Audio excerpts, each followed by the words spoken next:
نبی کریم صلی اللہ علیہ وآلہ وسلم نے ارشاد فرمایا، جو شخص 3 مرتبہ سچے دل سے یہ دعا کرے گا تو اللہ تعالیٰ اس کے تمام پچھلے گناہوں کو معاف فرما دے گا، اس کے دل پر موجود سیاہی مٹا دے گا، اس کے سینے کو نور سے بھر دیا جاتا ہے، اس کے نامہ اعمال میں بخشش کے پروانے لکھ دیے جاتے ہیں، اس کے ہاتھ میں جنت کے دروازے کھول دیے جاتے ہیں، اور دوزخ اس سے ایسے دور کر دی جاتی ہے جیسے مشرق مغرب سے جدا ہے۔ اور جب وہ قبر میں داخل ہوتا ہے تو اس دعا کی برکت سے قبر اس کے لیے باغیچہ بن جاتی ہے، نہ وہاں عذاب ہوتا ہے نہ اندھیرا، بلکہ فرشتے اسے بشارت دیتے ہیں، اور یہ سب کچھ صرف ایک دعا کی وجہ سے ہوتا ہے۔ یہ وہ دعا ہے جس میں اللہ سے مانگا جاتا ہے، اور جو دل سے مانگی جائے تو آسمان کے دروازے کھول دیے جاتے ہیں، اور اس پر فرشتے آمین کہتے ہیں، اور اللہ تبارک و تعالیٰ فرماتے ہیں میرے بندے نے جو مانگا ہے وہ عطا کیا جائے، اور جس چیز سے پناہ مانگی ہے وہ اس سے بچا لی جائے۔ اس دعا میں وہ طاقت ہے جو زندگی کو بد دعا، دل کو سکون، دل کو راحت دے اور آخرت کو سنوار دے۔ یہ صرف الفاظ نہیں، یہ رحمت کا خزانہ ہے، یہ مغفرت کی کنجی ہے۔ یہ دعا اگر سچے دل سے مانگی جائے تو پھر انسان کی دنیا بھی سنور جاتی ہے اور آخرت بھی نکل جاتی ہے۔ وہ دعا یہ ہے، بسم اللہ الرحمن الرحیم، السلام علیکم ورحمۃ اللہ وبرکاتہ۔ محترم ناظرین، نبی کریم نے ارشاد فرمایا، جو شخص اللہ اور یوم آخرت پر ایمان رکھے اور نیک اعمال بجا لائے، یعنی وہ اللہ تعالیٰ کی وحدانیت پر ایمان لائے اور آخرت کی جزا و سزا کو سچے دل سے مانے، اور پھر اپنی زبان سے نرمی اختیار کرے، اپنے ہاتھوں سے کسی کو تکلیف نہ دے، حقوق العباد کی پاسداری کرے، حقوق اللہ کو ادا کرے، نماز، روزہ، حج، زکوٰۃ، صدقہ و خیرات اور حسن اخلاق جیسے اعمال انجام دے، تو اس کا یہ عمل اسے اللہ کی رضا کا حقدار بنا دیتا ہے، اور اللہ تعالیٰ اس کے لیے جنت کے دروازے کھول دیتا ہے، کیونکہ ایمان اور عمل صالحہ کا تعلق ہی انسان کو کامیابی کی طرف لے جاتا ہے۔ نبی کریم صلی اللہ علیہ وآلہ وسلم نے فرمایا، جس نے لا الہ الا اللہ محمد رسول اللہ کہا، یعنی توحید کو دل سے تسلیم کیا اور محمد مصطفیٰ کی رسالت کو دل و جان سے مانا، وہ جنت میں داخل ہوگا، کیونکہ یہ کلمہ بعض الفاظ نہیں ہیں بلکہ دل کی گہرائیوں سے نکلا ہوا ایک ایسا عقیدہ ہے جو انسان کو تمام باطل معبودوں سے نجات دلا کر اللہ کی عبادت کی طرف لے جاتا ہے، اور نبی کریم صلی اللہ علیہ وآلہ وسلم کی محبت اسے صراط مستقیم کی طرف لے جاتی ہے۔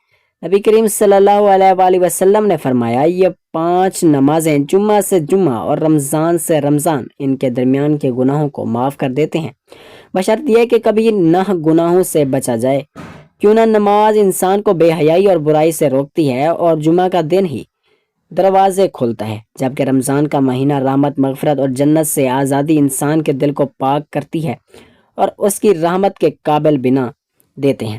نبی کریم صلی اللہ علیہ وآلہ وسلم نے ارشاد فرمایا، صدقہ انسان کو جنت میں لے جاتا ہے جیسے پانی آگ کو بجھاتا ہے، کیونکہ صدقہ نہ صرف محتاجوں کی مدد کا ذریعہ ہے بلکہ دل کے سختی کو نرم کرتا ہے اور نفس کو پاک کر دیتا ہے اور مال کو برکت کر دیتا ہے، انسان کو جیسے اعلیٰ صفت کا حامل بناتا ہے۔ نبی کریم نے فرمایا، جو شخص رمضان کے روزے رکھے، ایمان و ثواب کی نیت سے رکھے، اس کے پچھلے پورے گناہ معاف کر دیے جاتے ہیں، جو کہ روزہ ایک انسان کو تقویٰ سکھاتا ہے اور اللہ کی رضا کے لیے خواہشات کو روکنے کا نام ہے، یہ قرب الہی کا ذریعہ ہے۔ حضور اقدس صلی اللہ علیہ وآلہ وسلم نے فرمایا، قرآن پڑھو، کیونکہ قرآن قیامت کے دن اپنے پڑھنے والوں کے لیے شفاعت کرے گا۔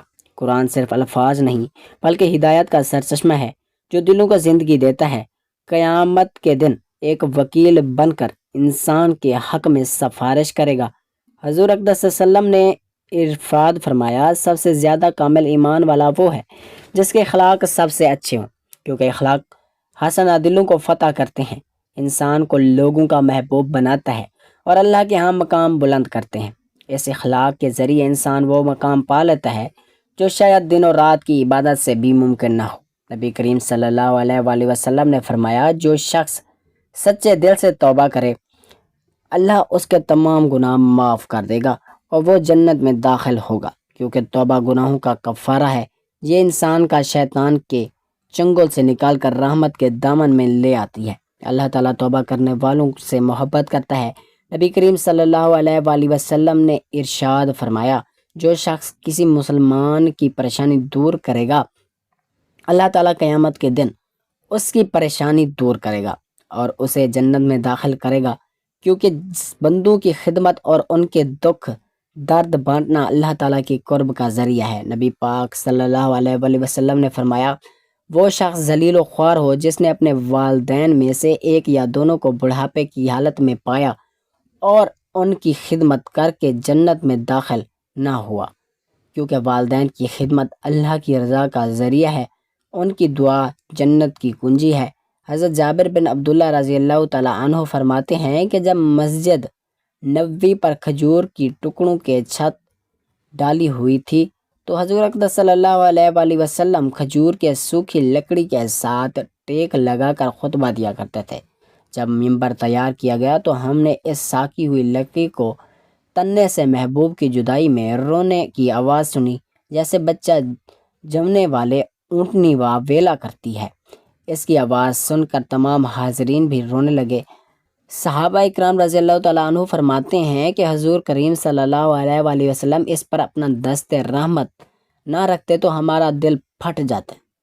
حضرت بریرہ رضی اللہ تعالیٰ عنہ فرماتے ہیں کہ حضور اقدس صلی اللہ علیہ وآلہ وسلم ان کو تڑپتے بھڑکتے ہوئے دیکھ کر غور سے فرمایا، اگر تو چاہے تو میں تجھے اس حالت میں لوٹا دوں جس میں تو پہلے تھا، وہاں تجھ میں شاخیں نکل آئیں گی اور مکبر درخت بن جائے گا اور تیرے پھل پھول آئیں گے۔ اگر تو چاہے تو میں تجھے جنت میں لگا دوں اور اولیاء اللہ تیرے پھل کھائیں۔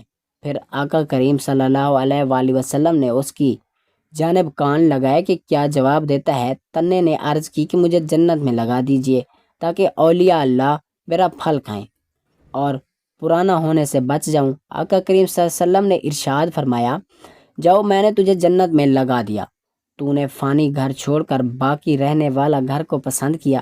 نبی کریم صلی اللہ علیہ وآلہ وسلم نے فرمایا، اللہ تعالیٰ صبر کرنے والوں کے ساتھ ہے، محبت فرماتا ہے۔ اللہ کریم نے ارشاد فرمایا، صبر کرنے والے کو اللہ بہت محبوب کرتا ہے۔ اللہ تعالیٰ نے جنت میں صبر والوں کے لیے بیت اللہ تیار فرمایا۔ حضور پاک صلی اللہ علیہ وسلم نے فرمایا، جب کسی اللہ کے بندے کا بچہ مر جاتا ہے، اللہ تعالیٰ فرشتوں سے ارشاد فرماتا ہے کہ کیا تم نے میرے بندے کے بچے کی روح قبض کر لی؟ وہ کہتے ہیں جی ہاں پروردگار۔ اللہ تعالیٰ ارشاد فرماتا ہے کہ کیا تم نے اس کے دل کے پھل کو توڑ دیا ہے؟ فرشتے کہتے ہیں جی ہاں رب کریم۔ اللہ تعالیٰ ارشاد فرماتا ہے تو اس نے اس مصیبت پر کیا کہا؟ ملائکہ کہتے ہیں اس نے انا للہ و انا الیہ راجعون پڑھا اور تیری حمد کی اور تیرا شکر ادا کیا۔ اللہ تعالیٰ ارشاد فرماتا ہے کہ اس کے لیے جنت میں گھر بناؤ اور اس گھر کا نام بیت الحمدر رکھو۔ اللہ کریم موز اپنے فضل و کرم سے بندے پر مصیبت کے بعد آسانی، تنگی کے بعد کشادگی، محتاجی کے بعد فراخی فرما دیتا ہے اور مصائب والے پر سفر کرنے والوں کو ایسے بہترین اعلی و عظیم جزا دیتا ہے جس کا وہ تصور بھی نہیں کر سکتا۔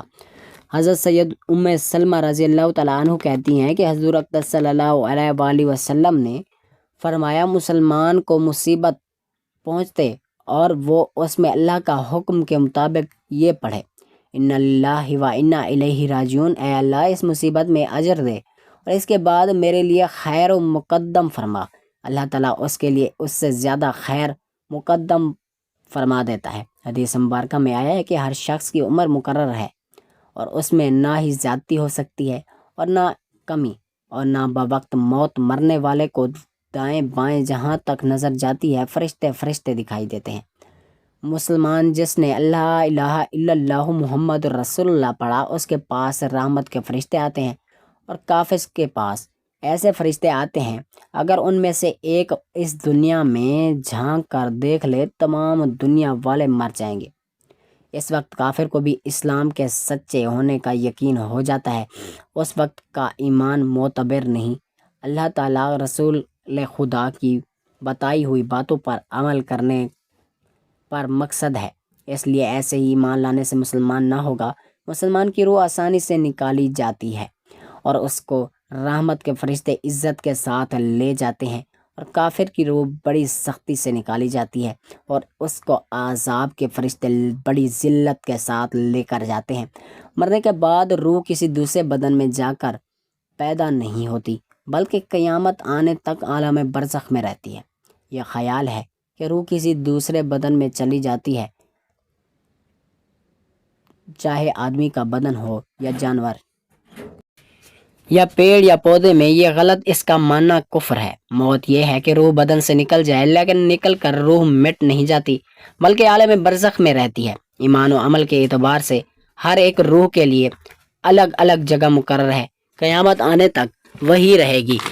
کسی کی جگہ عرش کے نیچے ہے اور کسی کی جگہ علیین میں ہے، کسی کے زمزم کے نزدیک، کسی کی جگہ اس قبر میں ہے، اور کافر کی روح قید رہتی ہے کسی کی جگہ برزخ میں، کسی کی جگہ سجین میں، کسی کی اس کے مرگھٹ یا قبر پر روح مرتی یا مٹتی نہیں بلکہ باقی رہتی ہے، اور جس حال میں بھی ہو اور جہاں کہیں بھی ہو اپنے بدن سے اس کا تعلق بدستور رہتا ہے۔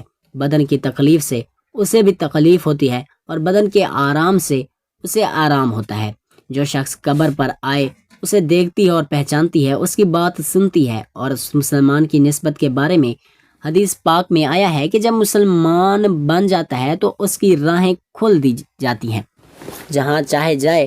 حضرت شاہ عبدالعزیز صاحب رحمۃ اللہ علیہ لکھتے ہیں کہ روح کے لیے کوئی جگہ دور یا نزدیک نہیں بلکہ سب جگہ برابر ہے۔ جو یہ مانے کہ مرنے کے بعد روح مٹ جاتی ہے وہ بد مذہب ہے۔ مردہ کلام بھی کرنا ہے اور اس کی بولی جن اور انسان کے سوا کائنات کی ہر چیز سنتی ہے۔ دفن کے بعد قبر مردے کو دباتی ہے۔ مومن کو قبر اس طرح دباتی ہے کہ جس طرح ماں بچے کو دباتی ہے، اور کافر کو اس طرح زور سے دباتی ہے کہ اس کی ادھر کی پسلیاں ادھر اور ادھر کی پسلیاں ادھر ہو جاتی ہیں۔ جب لوگ دفن کر کے چلے جاتے ہیں، مردہ ان کے جوتوں کی آواز سنتا ہے۔ اس وقت منکر نکیر دو فرشتے زمین چیرتے ہوئے آتے ہیں۔ ان کی شکل بہت ڈراؤنی ہوتی ہے۔ ان کا بدن کالا، آنکھیں نیلی اور کالی اور بہت بڑی بڑی ہوتی ہیں جس سے آگ کی طرح شعاعیں نکلتی ہیں۔ ان کے پرانے بال سر سے پاؤں تک، ان کے دانت بڑے بڑے جیسے زمین چیرتے ہوئے آتے ہیں۔ مردے کو جھنجھوڑتے ہیں اور جھڑک کر اٹھاتے ہیں اور بہت سختی کے ساتھ بڑی کرخت آواز میں یہ تین سوال کرتے ہیں۔ پہلا سوال تیرا رب کون ہے؟ دوسرا سوال تیرا دین کیا ہے؟ تیسرا سوال ان کے بارے میں تو کیا کہتا ہے جس کو اللہ تعالیٰ نے حق کے ساتھ بھیجا تھا؟ مردہ اگر مسلمان ہے تو پہلے سوال کا یہ جواب دے گا میرا رب اللہ ہے، اور دوسرے سوال کا جواب دے گا میرا دین اسلام ہے۔